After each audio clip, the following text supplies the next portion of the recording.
سلام هنرمندان عزیز، وقتتون بخیر.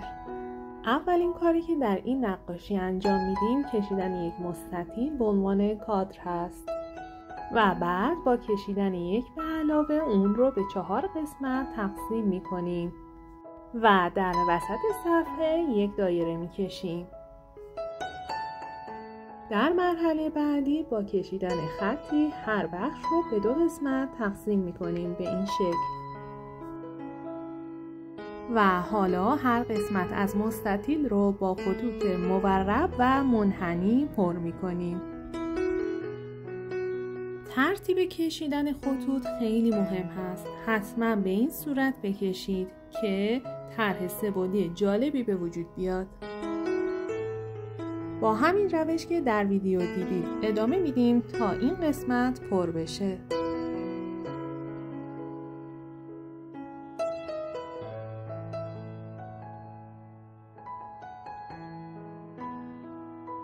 و حالا میریم سراغ قسمت دوم.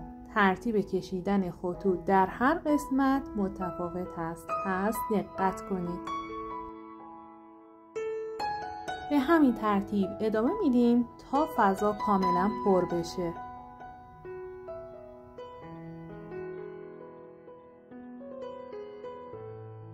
و حالا ترتیب کشیدن خطوط قسمت سوم رو با هم میبینیم.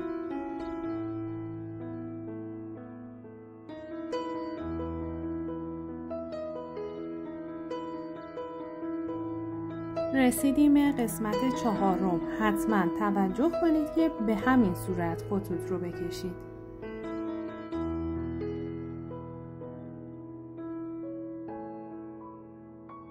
و با این الگو ادامه میدیم تا فضای این قسمت هم پر بشه.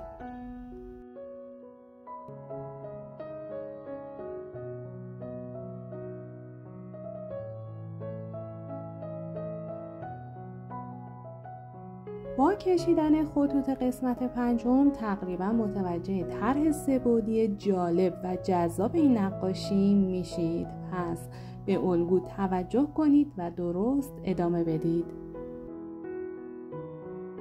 این نوع از نقاشی ها در عین حال که ساده هستند و نیاز به مهارت خاصی ندارند، باعث ایجاد خلاقیت و آرامش در شما میشن. پس سعی کنید با دقت و حوصله این کار را انجام بدید.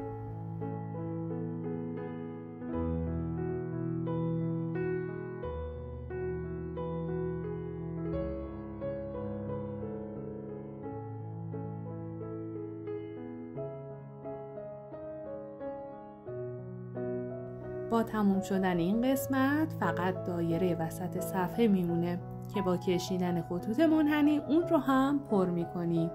برای راحت تر شدن این کار 4 نقطه فرضی روی دایره در نظر میگیریم و با خطوط منحنی اونها رو به هم وصل میکنیم و به همین صورت که در ویدیو میبینید پیش میریم تا داخل دایره پر بشه و مرکز نقاشی تقریبا به شکل گل رز در بیاد.